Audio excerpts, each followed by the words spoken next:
To free up space on Samsung Galaxy S26 series, first of all, you will need to open settings on your device. Next step is to look for the device care section, and then you can click on the storage.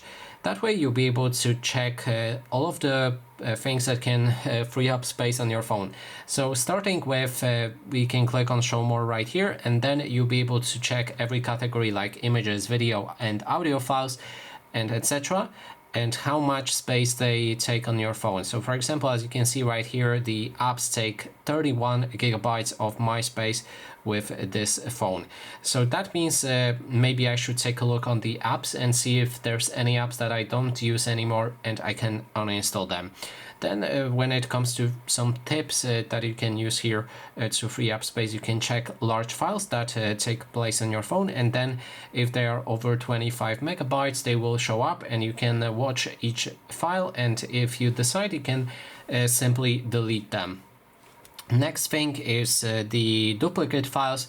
You can check the files that are duplicate and also remove them since probably they are not needed. And that way we'll be able to free up some space on our device. Make sure to also always clean up the trash if you don't need those files there. And that is basically everything. Thanks so much for watching.